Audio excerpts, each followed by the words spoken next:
Bonjour, c'est Fabien. Dans cette vidéo, nous allons voir comment créer plusieurs profils dans le navigateur Firefox. Donc dans une précédente vidéo, on a vu comment le faire dans Edge. C'est relativement simple puisque l'option est directement disponible. En haut à gauche, on peut basculer d'un profil à l'autre. Ça c'est dans Edge, donc je vous invite à regarder la vidéo si vous souhaitez voir comment on procède dans Edge. Pour ceux qui souhaitent le faire dans Mozilla, c'est un petit peu différent. On pourrait penser que au vu de l'icône, ça serait ici, notamment au niveau du compte, sauf que non, c'est pas le cas. On va pas le retrouver ici. Vous allez voir que c'est un petit peu particulier, donc on va aller ici. Enfin, moi je vais afficher la barre de menu, donc à vous de voir comment vous souhaitez y accéder. Hein. Moi je fais un clic droit ici et j'affiche la barre de menu. Je vais ensuite aller dans Aide. J'ai plus d'informations de dépannage, donc je vais cliquer dessus. Et en fait ici on a nos différents profils. Vous pouvez le voir, un dossier de profil notamment. Et on a ici les profils. Donc je vais juste cliquer sur le lien à côté pour accéder aux différents profils. Et c'est ici qu'on va avoir la possibilité de créer un nouveau profil. Donc on peut voir ici qu'on a les profils par défaut. Donc ici, celui qui est en cours, il ne peut pas être supprimé puisqu'il est en cours d'utilisation. Donc il ne peut pas être supprimé, je peux accéder au dossier.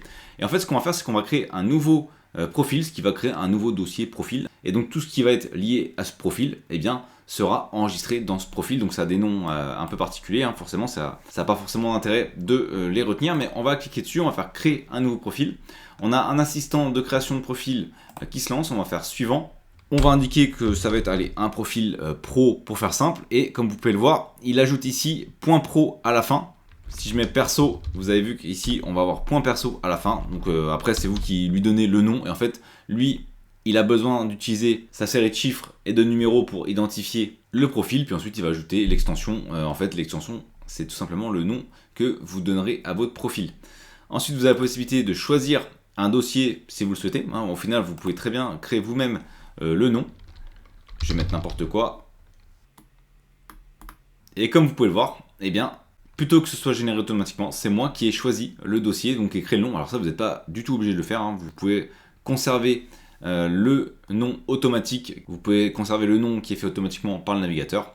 Et une fois que vous avez fait ce petit paramétrage, en soi qui est juste lui donner son nom et déterminer où est-ce qu'il est, et bien vous faites terminer et vous avez désormais le profil pro qui est disponible avec le nom de dossier qui a bien été créé. Je vais faire ouvrir le dossier et on peut voir ici qu'on a les premiers éléments. Pour le moment c'est vide, hein, puisqu'il n'y a rien dedans. Je peux très bien, si je le souhaite, le renommer. Je peux également le supprimer, hein, je peux très bien supprimer les autres également, et je peux très bien le lancer dans un nouveau navigateur.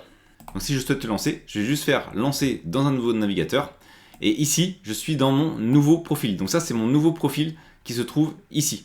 Et comme vous pouvez le voir, on n'a pas noté à côté définir comme profil par défaut, parce que comme c'est moi qui l'ai créé, eh bien, il l'a automatiquement défini comme profil par défaut. Donc si je clique sur un autre, par exemple sur le premier profil, eh bien c'est lui qui sera désormais par défaut, donc c'est lui qui va se lancer au démarrage. Par contre, si je souhaite que ce soit mon nouveau profil qui se lance au démarrage, eh bien je vais faire définir comme profil par défaut, et comme prévu, eh bien j'ai désormais le profil qui est considéré comme profil par défaut, c'est noté ici. Je vais faire redémarrer, donc je vais quitter Mozilla et je vais rouvrir une nouvelle page, hop. Et ici, je suis donc dans mon profil que je viens de créer. Si je souhaite relancer un autre profil, vous avez vu d'ailleurs qu'on n'a pas la barre de menu. Pourquoi ? Parce que c'est comme si c'était un nouveau navigateur qui était lancé. Et c'est pour ça qu'on n'a pas la barre de menu, que je l'ai fait dans l'autre profil, celui que j'ai eu au démarrage. Et là, c'est le profil que j'ai créé. Donc, il n'y a pas la barre de menu, il n'y a pas les options que j'ai modifiées. Donc, je vais mettre ici la barre de menu. Et si je souhaite y retourner, je vais aller ici sur Aide. Plus d'informations de dépannage. Je vais aller sur Profil. Et j'accède de nouveau à mon nouveau profil. Et donc, si je le souhaite, je peux très bien lancer un autre profil. Hein. Je peux très bien cliquer sur lancer le profil dans un nouveau navigateur. Donc ça, c'est le profil qui était initialement paramétré avec Firefox. On peut voir qu'ici, j'ai bien la barre de menu. Maintenant, si vous souhaitez switcher entre les différents profils, notamment au démarrage ou en cours de session d'ailleurs, vous avez la possibilité d'aller sur Aide et donc de retourner ici au niveau des profils, de tout simplement cliquer dessus. Et à ce moment-là, vous pouvez très bien ajouter en favori dans la barre personnelle. Hop, on va l'ajouter ici. Et puis on pourrait modifier.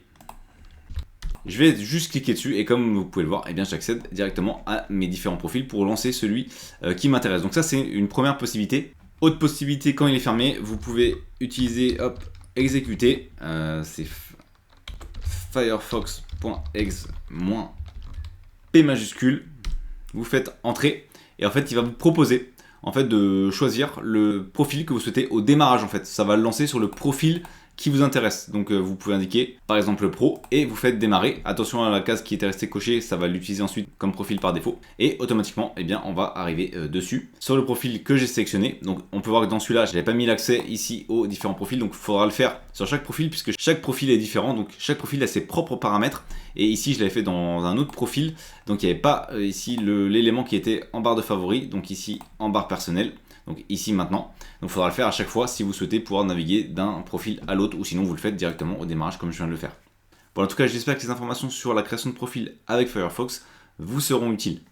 Merci d'avoir regardé cette vidéo. Si vous n'êtes pas abonné, j'espère que cette vidéo vous donnera envie de le faire en cliquant sur le bouton s'abonner et en activant les notifications pour ne manquer aucune des prochaines vidéos. De plus, vous trouverez dans la description un sondage pour déterminer les prochains sujets. À très vite pour une nouvelle vidéo.